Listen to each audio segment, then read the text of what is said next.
જય પરથીરામ મહારાજની જય જવાન રામ મહારાજની જય નિર્વાણ હંસની જય।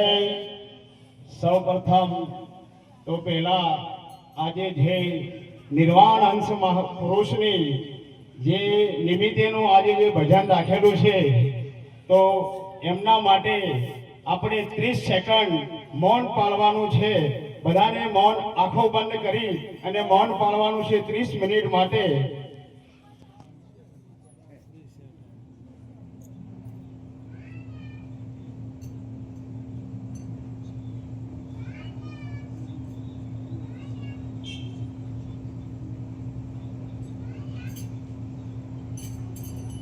સદગુરુ મહારાજની જય। આજે અમારા બનેવી શંકરલાલ ખરેખર કદાચ આજે સગા સંબંધીઓ બધા અહીંયા પધાર્યા છે, પણ જેને ગુરુ મહારાજનું શરણું નથી શીખવાડ્યું એમને તો એમ જ લાગે છે કે શંકરલાલ આજે ઓફ થઈ ગયેલા છે। પણ ખરેખર જે સદગુરુ મહારાજનું શરણું સ્વીકારેલું છે એમને તો ખબર છે કે શંકરલાલ પહેલા પણ હતા, અત્યારે પણ છે અને પછી પણ હશે। એવું છે કોણ જાણી શકે છે કે જે સદગુરુ મહારાજના ચરણોમાં જઈ અને હું કોણ છું, પરમાત્મા કોણ છે એની જે ઝાંખી કરી છે એમને જ ખબર છે, બાકી તો બીજા કોઈને ખબર નથી। કદાચ નથી જાણ્યું એવું તો એવું પણ મનમાં કહેતા હશે કે કદાચ આ ભાઈ ઊભા થઈને એમ કહે છે કે શંકરલાલ અત્યારે પણ છે, ખરેખર છે। પણ એ કદાચ જાણવું હોય તો સદગુરુ મહારાજના શરણોમાં જવું પડશે।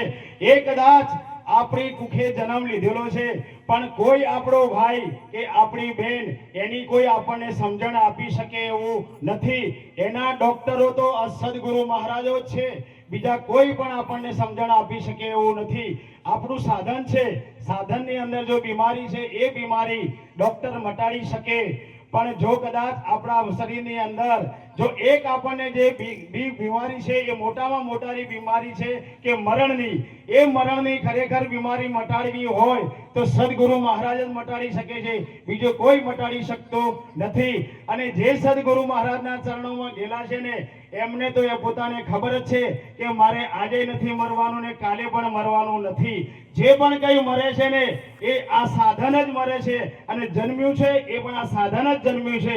કોઈ દાડો દેહ જન્મતો નથી અને જન્મવાનો પણ નથી। સાધન તો આજે આવ્યું છે તો કાલે જવાનું છે। આપણે પોતાનું મકાન બનાવ્યું હોય તો પણ એ પણ 25-50 વર્ષ પછી એ પણ આપણે તોડી અને ફરી પાછું બનાવવું જ પડે છે। એ જ રીતે આ પણ એક આપણું સાધન જ છે। એટલે સાધન તો આવે છે અને જાય છે, જન્મતો નથી પરમાત્મા અને નથી મરતો નથી। એ જાણવા માટે ખરેખર સદગુરુ મહારાજના ચરણોમાં જજો અને સદગુરુ મહારાજના ચરણમાં જઈ અને આટલું જો કદાચ જાણી લેશો તો આપણા જે કદાચ મનની અંદર જો પડેલા છે શંકા એ દૂર થઈ જશે। અને અત્યારે તો માણસો સદગુરુ મહારાજના ચરણોમાં 60-65 વર્ષ પછી જવા માંગે છે, કારણ કે બધા કામો કે પૂરા કરી અને પછી જઈએ, પણ પછી તો આપણા મોઢામાંથી ગળફા પડી અને જ્યારે આપણે પોતાના દીકરાઓના સારા મકાનોમાં ગળફા નાખીએ ને ત્યારે બધાને ખરાબ લાગે છે।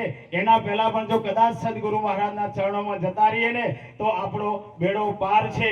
વધારે ન બોલતા, કદાચ વધારે બોલાઈ ગયું હોય તો હું ક્ષમા માંગુ છું અને માફી માંગુ છું। આટલું બોલી મારી વાણીને વિરામ આપું છું।